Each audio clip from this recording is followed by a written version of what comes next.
আপনাদের প্রতি আমি কৃতজ্ঞ। আমি একটু ঠান্ডার ভিতরে আপনারা এভাবে আসছেন, আমার ভিতরটা এমনি মানে আবেগ আপ্লুত হয়ে গেছে। যে পরিবেশের মধ্যে আপনারা কষ্ট করে এখনো এত রাতে রয়েছেন, আমি আপনাদের প্রতি কৃতজ্ঞতা জানাই। আমার বিশ্বাস মহান আল্লাহ তাআলার কাছে আপনাদের এর প্রতিদান অবশ্যই আছে, কারণ আমরা আল্লাহর ওলিদের পথে চলি।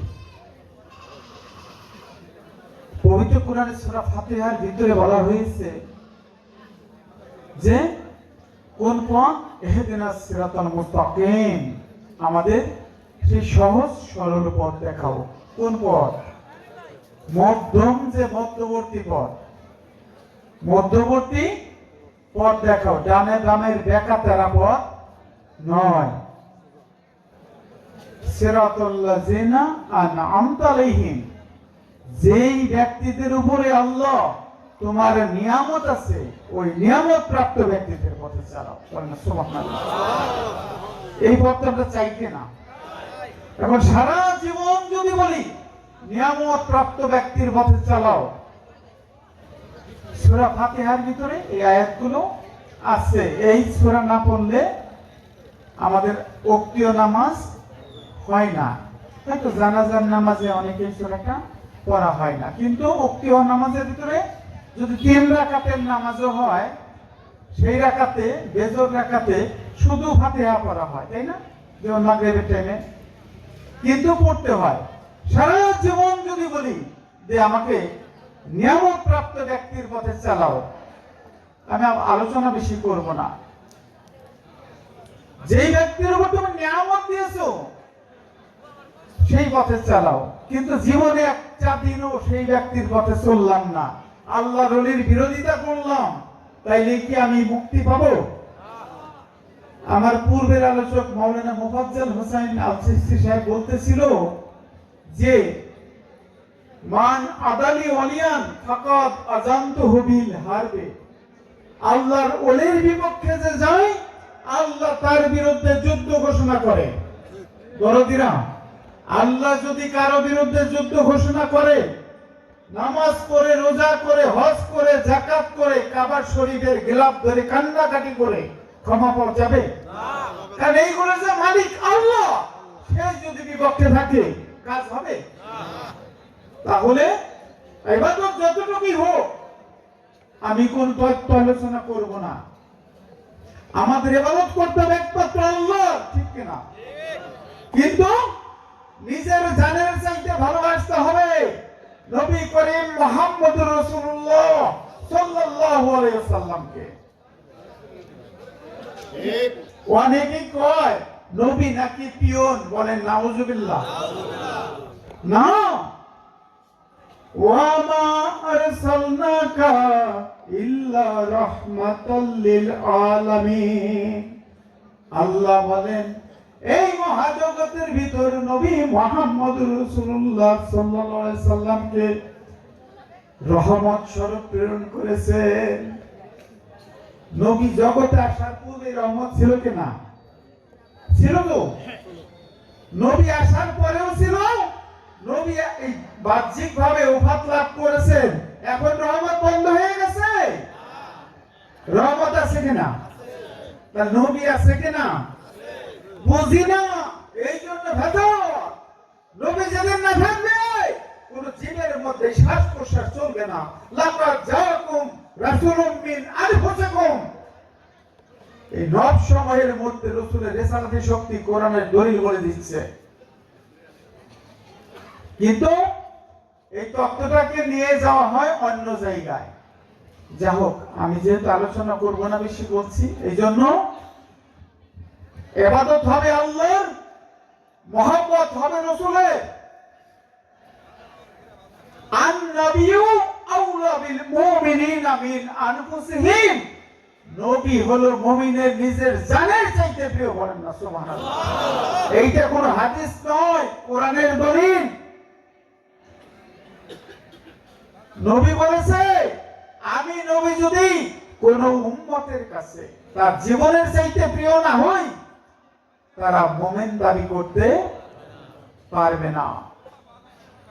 আতিউল্লাহ ওয়া আতিউর রাসূল ওয়া উলিল আমরি মিনকুম, দাবিদারি হবে তিনজনের, আল্লাহর, আল্লাহর রাসূলের এবং উলিল আমর। এইটাও কোরআনের দলিল। উলিল আমর হলো যে নির্দেশ দেওয়ার ক্ষমতা রাখে। বর্তমান জামানার আল্লাহর ওলি, পীর, মুর্শিদ তারাই হলো উলিল আমর। অনেকে কয় কি আল্লাহই যথেষ্ট, আর কাউরে মানা দরকার নাই। এই কথা যুগে যুগে, ও বাজান আমার কথায় কেউ কষ্ট পাবেন না, আমি কথা কষ্ট পাওয়ার জন্য বলি না। কোরআন বলেছে যখন আমি আদমকে সৃষ্টি করি, রূহ উৎকার করে নেই, পরে বলেছে ফাকাউলাহু সাজিদিন, তিনি বলেছিলেন কি সেজদা করো, কার জন্য? লি আদম, আদমের জন্য সেজদা করো। ফাসাজাদু, অতঃপর সবাই সেজদা করলো ইল্লা ইবলিস, ইবলিসের নাম ছিল আজাজিল, মুআল্লিমুল মালাইকা, মালাইকাদের শিক্ষক, উস্তাদ। একমাত্র কয় আল্লাহ তোমারে মানি, 9 লক্ষ বছর সেজদা করেছি, যতদিন তুমি কিয়ামত না দিবে ততদিন বন্ধু তোমার সেজদা করব, কিন্তু আদমকে সেজদা করব না। ফল ভালো হয়েছে? আদমকে মানে নাই। আল্লাহ বলল বেরো, জান্নাত থেকে বের হয়ে যা। আল্লাহ তাকে লানতি করলো, সে তো আল্লাহকে মেনেছে, মানে নাই আদমকে। আরবের লোকেরা আল্লাহকে মানতো।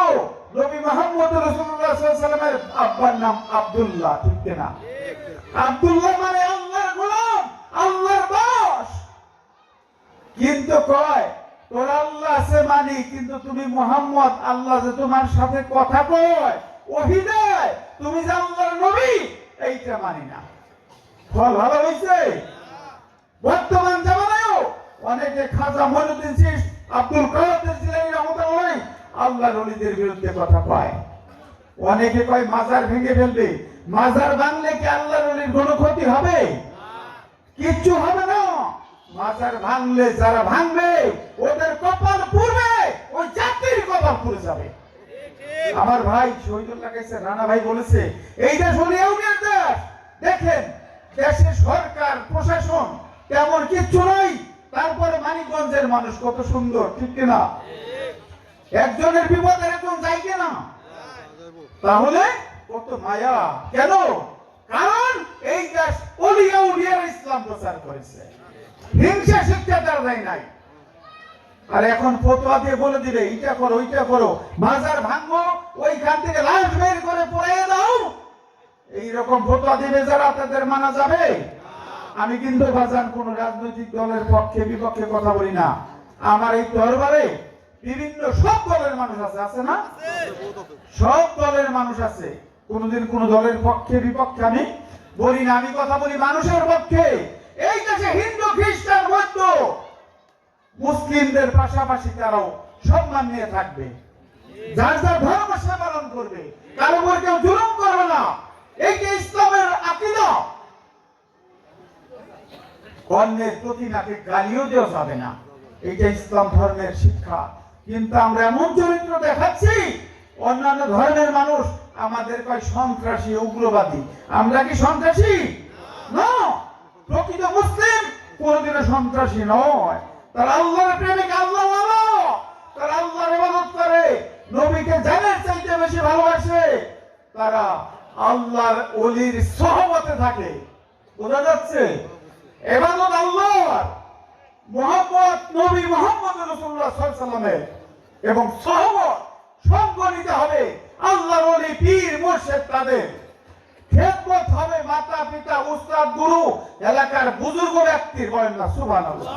হে যুবক, 4টে জিনিস যে জীবন আঁকড়ে থাকবে: ইবাদত আল্লাহর, মুহাব্বত রাসূলের, ইত্তেবা আনুগত্য ওলি আউলিয়ার, খেদমত হবে, মুহাব্বত ভালোবাসা সম্মান প্রদর্শন হবে, মাতা পিতা, এলাকার মুরব্বী, ওই সন্তান কোনোদিনও আল্লাহর কাছে আযাবে গ্রেফতার হবে না, কারণ আল্লাহ খুশি হয়ে যাবে।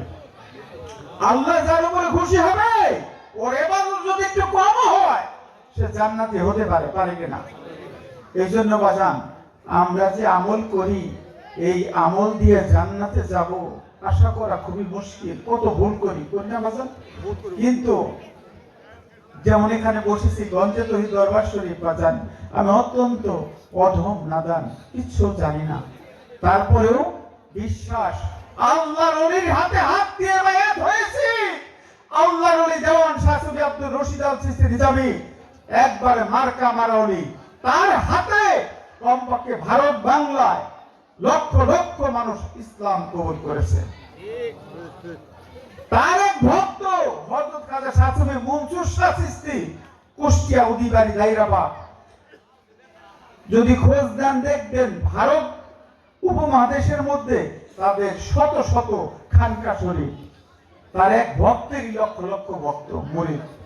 সেই দরবারে মানুষ আমরা এ নিয়ে গর্ব করি না, গর্ব করি এটা নিয়ে যে আল্লাহর ওলির দলে সাথে আমরা যুক্ত আছি। বলেন না সুবহানাল্লাহ।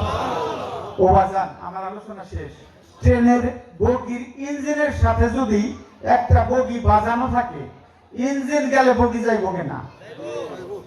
আর দেখা গেল বগির মধ্যে প্রচুর সোনা দানা মালামাল ভর্তি আছে, কিন্তু বগিটা ইঞ্জিনের সাথে বাজানো নাই, ওইটা কি যাবে? তাহলে বগি খালি হইলেও যাবে যদি ওইটা বাজানো থাকে। এই জন্য আমরা সিরাতাল মুস্তাকিম নিয়ামত প্রাপ্ত ব্যক্তির ওই আল্লাহর ওলিদের হাতে হাত দিয়ে তওবা করে এই বগিটার সাথে ইঞ্জিনের সাথে হুকটা বাজিয়ে দিয়েছে, ঠিক না? এই জন্য দরদি আর আলোচনা করব না। বন্ধু নাই রে, বান্ধব নাই রে, যেই জায়গায়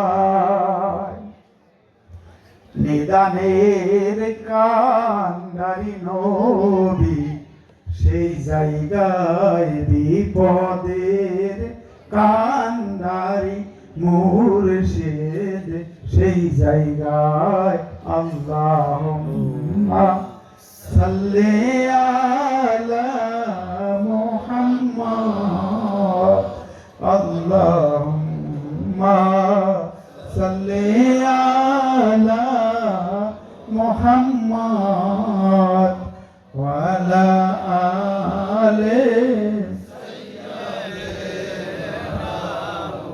ওয়া আলা আলি সাইয়্যিদিনা। তুমি হান্নানো, তুমি মান্নানো রব্বানা, তুমি রহমানো, তুমি রাহিম রব্বানা, তুমি রহমানো, তুমি রাহিম রব্বানা। আল্লাহুম্মা সাল্লি আলা মুহাম্মদ, আল্লাহুম্মা সাল্লি আলা মুহাম্মদ ওয়া আলা আলি সাইয়্যিদিনা ওয়া আলা আলি সাইয়্যিদিনা মুহাম্মদ। যা হোক, আপনারা জানেন এই অনুষ্ঠানটাকে কেন্দ্র করে কত পরিশ্রম যে করেছি কয়টা দিন। আমি তো অনেক অর্থশালী নই, এলাকাবাসী ভক্তবৃন্দ এবং অন্যান্য যারা আছে, তো তাদের মহব্বত ভালোবাসা নিয়ে এই অনুষ্ঠানটা পরিচালিত হয়। দরদির আরো 2 দিন অনুষ্ঠান হবে, আপনাদের ভালোবাসা চাই, যাতে কোনো রকম বিশৃঙ্খলা না হয়, এইটুকু চাই আপনাদের কাছে, যে পরিশ্রম যাতে মানুষ দুটি কথা শুনতে পারে। আমরা যে সঙ্গীতের ব্যবস্থা করি, ওই আগেই বলে দিই শিল্পীকে যে কোনো ফাহেসা বাজে কথা হবে না, কথা হবে আল্লাহ, কথা হবে রসুলের, কথা হবে মাতা পিতার খেদমতের। সন্তান, আমি শেষ যুবকদের জন্য একটা কথা বলি, যাদের মাতা পিতা আছে খেদমত করবেন।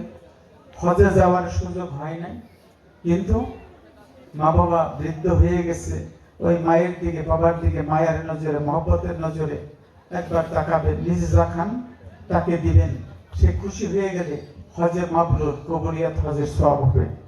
সুবহানাল্লাহ। এক সাহাবী জিজ্ঞেস করতেন, ইয়া রাসূলুল্লাহ, যদি বারে বারে এই পুণ্য কর্মটা করে, বলল যতবার করবে ততবার সওয়াব হবে। আমার যুবক ভাইদের প্রতি আমার বিশেষ অনুরোধ, আমরা যেন মা বাবাকে কষ্ট না দিই। আবার যারা মা বাবার সাথে চলছে, হয়তো মা বাবা নাই, বাপের বন্ধু, এলাকাবাসী, তাদের জন্য সম্মান শ্রদ্ধা করি।